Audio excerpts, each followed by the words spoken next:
Minibypass sobib kõikidele inimestele, kellel on tegemist haigusliku rasvtõve, metaboolse sündroomiga ja eriti hästi ka nendele, kellel on tegemist diabeediga.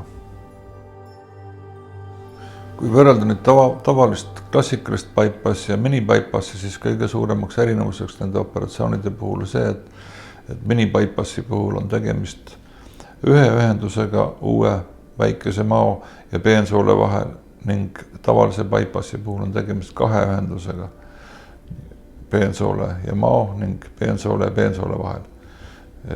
Minibypassi puhul on tegemist kahte kaalu langetamist soodustava mehhanismiga. Esiteks on inimese oma maost moduleeritakse piklik ja väike uus magu ja osa peensoolt samuti lülitatakse seedimisest välja. Seega siis inimene ei saa süüa palju, kuna tegemist on väikse maoga ja samuti ei toimu kõikide toitainete seedimist. Mõlemad mehhanismid on iseloomulikud ka tavalise bypassi puhul, kuid nagu ma juba ütlesin, see erinevus põhiliselt on selles, et tegemist on ühe ühendusega ainult mao ja peensoole vahel.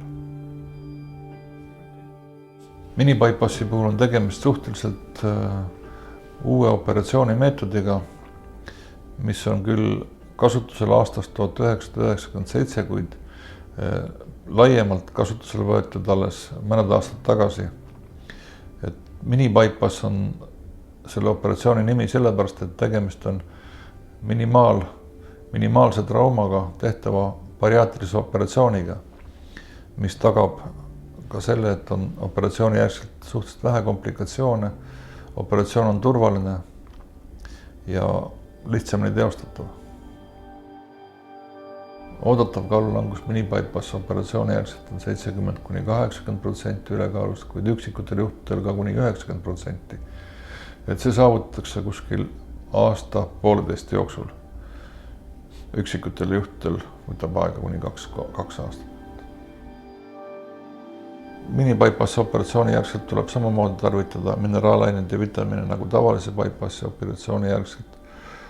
See on siis esialgselt ka maokaitsevahendid 3–6 kuud, lisaks siis polüvitamiini, rauda, kaltsiumi, D-vitamiini ja B12 vitamiini vastavalt eelnevalt saadud ordinatsioonile. Operatsioon on suhteliselt ohutu, kuna trauma on väiksem kui tavalise bypassi puhul ja tegemist on ainult ühe ühendusega väikese mao ja peensoole vahel, siis on ka komplikatsioonide ja muude tüsistuste hulk oluliselt väiksem. Samuti on ka paranemine kiirem ja üksikutel juhtudel lubame patsiendi koju juba järgmisel päeval pärast operatsiooni. Ja minibypass operatsioon on ka seetõttu suhteliselt hea operatsioon, et minibypass operatsiooni järgselt on võimalik teha tavalist bypass tüüpi operatsiooni, kuid on võimalik ka täielikult anatoomiat tagasi pöörata, see tähendab viia organism sellisesse seisundisse nagu üldse enne operatsiooni. Selles suhtes mõjutab operatsioon kindlasti rasestumist, et kui seoses ülekaaluga oli rasestumine küllaltki keeruline, siis pärast kaalu langetamist võib see tulla küllaltki kergelt.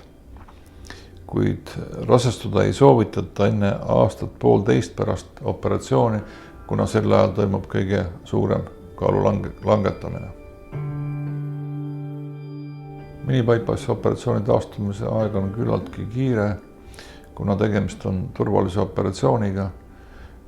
Tavapäraselt 2 ööd peaks patsient olema haiglas, 2 nädalat kodusel ravil ja 3–4 nädala pärast võib hakata tegelema aktiivselt spordiga, tavaellu astumisega ja loomulikult peaks ta järgima meie bariaatriõe poolt antud toitumissoovitusi. Kõige olulisem on ikkagi muuta oma elustiili, nii palju kui võimalik süüa väikestes kogustes, tervislikult liikuda palju ja jälgida meie poolt antud juhiseid edasiseks. No, minibypass operatsiooni puhul peaks silmas pidama samu asju nagu teiste bariaatriliste operatsioonide puhul. Võtta tavapäraselt oma ravimeid, et arsti informeerima mingitest spetsiifilistest ravimitest, verevädedatest ja seda saab konsultatsioonil kõik juba selgitada, kuidas käituda vahetult enne operatsiooni.